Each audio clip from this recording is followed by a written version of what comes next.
السلام علیکم ورحمۃ اللہ وبرکاتہ۔ الحمدللہ رب العالمین والصلاة والسلام علی رسولہ الکریم وعلی آلہ وصحابہ اجمعین، اما بعد فاعوذ باللہ من الشیطان الرجیم من حمزہ ونفخہ ونفثہ، بسم اللہ الرحمن الرحیم۔ رب اشرح لی صدری ویسر لی امری واحلل عقدۃ من لسانی یفقہوا قولی۔ آج ہم انشاءاللہ اللہ رب العزت کی خاص رحمت و توفیق کے ساتھ بیان کریں گے کہ ابو جہل کو قتل کرنے والے کون تھے۔ سنو اے امت مسلمہ کے نوجوانوں، کیا آپ نے کبھی سوچا ہے کہ ایک شخص اسلام کا سب سے بڑا دشمن ہو، جس کے بارے میں اللہ کے آخری پیغمبر صلی اللہ علیہ وسلم نے فرمایا ہو ان لکل امت فرعون وفرعون هذه الامت ابو جہل، بے شک ہر امت میں ایک فرعون ہوا ہے، تو میری امت کا جو فرعون ہے وہ ابو جہل ہے۔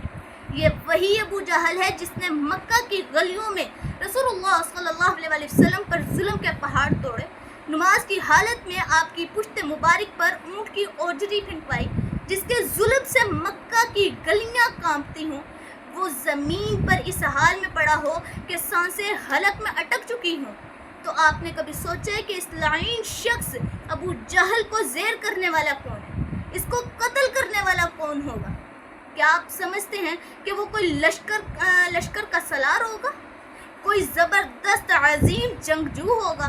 نہیں، سن لو ابو جہل کو قتل کرنے والے کون تھے۔ وہ کم عمر بچے تھے، معاذ اور معوذ رضی اللہ تعالی عنہما، جنہوں نے تلوار سے نہیں ایمان کے جذبے سے ابو جہل کو خاک میں ملا دیا۔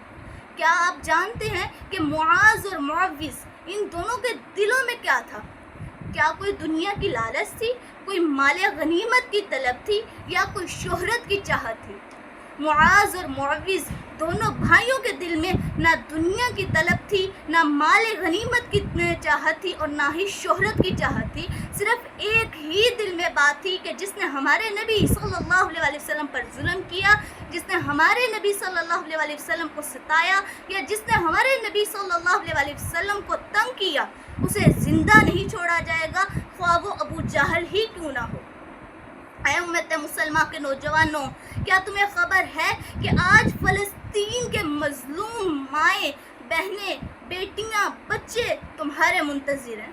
ان کے معصوم چہرے پکار رہے ہیں کہ اے محمد مصطفیٰ صلی اللہ علیہ وسلم کے غلاموں، ہم پر ٹوٹتی ہوئی بمباری روکنے کے لیے تم کب آؤ گے؟ اور وہ عافیہ جس نے اپنے جرم میں صرف یہ کہا کہ میں ایک مسلمان ہوں، وہ آج بھی قید میں ہے۔ وہ امید لگائے ہوئے ہے کہ میری امت کے نوجوان ایک دن آزاد کروائیں گے۔ تو پھر بتاؤ کب اپنی بہن کو ظالموں کے ظلم کے شکنجے سے آزاد کرواؤ گے؟ میری ملت اسلامیہ کے نوجوانوں، تمہیں کون روک رہا ہے؟ کس نے تمہیں باندھ رکھا ہے؟ کیا تمہیں تمہاری نیند نے قید کر رکھا ہے؟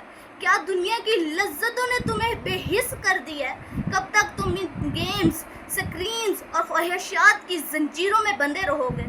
کب تک تم ابو جہل جیسے کرداروں کا تماشا دیکھتے رہو گے؟ اٹھو نوجوانوں، یہ وقت سستی کا نہیں، یہ وقت معاذ اور معوذ کے نقش قدم پر چلنے کا ہے، جنہوں نے باطل کے ایوان ہلا دیے تھے اور دنیا کو بتا دیا تھا کہ ایمان کی عمر نہیں ہوتی، جذبے کی شدت ہی کافی ہے۔ میری ملت اسلامیہ کے نوجوانوں، کیا وہ وقت نہیں آ گیا کہ تم خود کو پہچانو؟ کیا تم بھول گئے ہو کہ تم وہ نوجوان ہو کہ جن کے سجدے سے زمین ہلا دیتے تھے، جس کی تکبیر سے نان مسلمز کے قلعے لرز اٹھتے تھے، جس کی زبان سے لا الہ الا اللہ نکلتا تو فرعونیت دم توڑ دیتی تھی؟ آج نوجوانوں، تمہیں واپس پلٹنا ہے قرآن کی طرف، واپس پلٹنا ہے سنت کی طرف، واپس پلٹنا ہے محمد مصطفیٰ کے حق کے دین کی طرف۔ خدا کی قسم، قرآن و سنت کی طرف جس دن تم اپنا رخ بدل لیا نا، اس دن باطل کی کوئی طاقت تمہیں روک نہ سکے گی۔ یہ دنیا تمہیں جھوٹی امیدیں دیتی ہے، مگر دین اسلام تمہیں عزت، غیرت، سکون اور شہادت دیتا ہے۔ تو آؤ آج ہی دل سے کہو اور اللہ کے سامنے گڑ گڑا کر دعا کرو کہ اے اللہ، ہم پلٹ آئیں، ہمیں معاذ اور معوذ جیسا بنا دے اور ہمیں بھی ان صفوں میں شامل کر لے جو تیرے دین کے سپاہی ہیں۔ میرے عزیزو، یہ تاریخ کا ایک باب نہیں ہے، بلکہ یہ پیغام ہے کہ ایمان اگر معاذ اور معوذ کے سینوں میں روشنی بن سکتا ہے تو آج ہمارے دلوں میں بھی چراغ بن سکتا ہے۔ بس شرط یہ ہے کہ ہم اللہ کی طرف لوٹ آئیں اور اپنے گناہوں سے توبہ کریں، ہم اٹھیں اور دین کے سپاہی بن کر اپنی زندگی گزاریں۔ میری اللہ رب العزت سے دعا ہے کہ اللہ، ہم بڑے ہی گناہ گار ہیں مگر تیرے ہی بندے ہیں، اللہ ہم سب کو اپنی رحمت سے معاف فرما۔ اللہ ہمیں ایمان کی وہ روشنی عطا فرما جس نے معاذ اور معوذ کو ابو جہل کے مقابل لا کھڑا کیا۔ اللہ ہمارے دلوں کو بیدار فرما۔